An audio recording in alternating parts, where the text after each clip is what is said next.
C'était donc l'appel à la prière d'Al-Asr. Merci si vous nous rejoignez. L'actualité continue. Hier ont été déférées au parquet de Djibouti les personnes impliquées dans l'attentat terroriste de Maraoulé le 30 septembre dernier. Le procureur de la République, Maki Oumar, a requis l'ouverture d'une information judiciaire et a fait une déclaration en ce terme. Je vous propose de suivre. Le parquet de Djibouti a ouvert une information judiciaire des chefs d'atteinte à l'intégrité de personnes, de séquestration, de détournement de moyens de transport, d'extorsion, de vandalisme et destruction de propriétés d'autrui par l'effet d'un incendie. Et ce, en relation avec une entreprise collective ayant pour but de troubler gravement l'ordre public. On parle alors d'actes de terrorisme au sens de la loi. 15 personnes sont présentées ce matin devant le juge d'instruction. Et à l'heure actuelle, les auditions se poursuivent. Les faits qui emportent ces qualifications sont les suivants.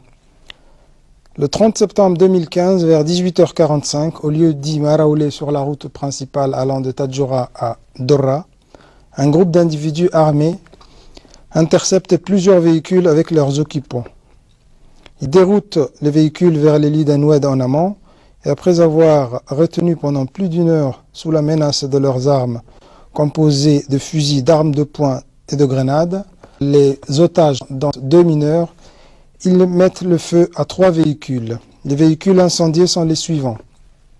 Un camion semi-remorque appartenant à la société de construction Al-Kharafi chargé de la réalisation du chantier de construction sur la route Tadjoura-Balhou, d'un pick-up propriété de la même société et d'une ambulance affectée au centre hospitalier de Tadjoura qui se trouvait être dépêchée par le médecin du dit centre au secours d'une mère et de son nourrisson gravement affectés par la malnutrition dans la localité de Dorra. Ces individus ouvraient le feu sur un 4e véhicule dont le conducteur n'a pas remarqué la présence d'hommes armés sur le bas-côté de la route. 3 impacts de balles établissent qu'il s'agit d'armes de gros calibre.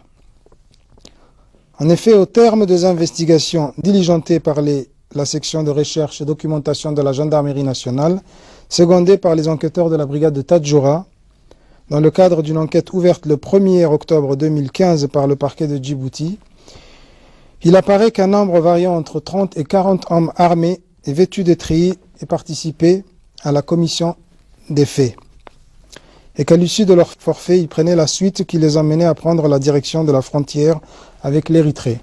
Ils traversaient dans leur fuite plusieurs localités, en prenant soin de se scinder en 3 groupes. Les hommes en armes portaient pour la plupart des étoffes qui leur couvraient les visages, mais d'autres n'en portaient pas.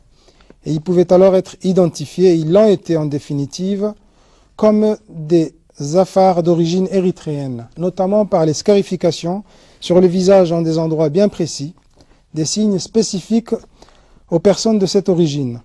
Le conducteur du premier camion intercepté, à savoir le semi-remorque, tentait de dissuader les assaillants de mettre, je le cite, le feu à son gagne-pain. Et il est formel sur le feu que 2 à 3 autres individus sont restés en retrait sur un promontoire distant d'une 50aine de mètres et donnaient les ordres à travers les talkie-walkie. Cela n'était pas cagoulé. Et la distance qu'ils ont mis entre eux et les autres individus avait dessein de les dérober à la vue des otages qui pouvaient les reconnaître. Parce qu'il s'agit d'individus connus dans la région pour y avoir vécu avant de verser dans le crime.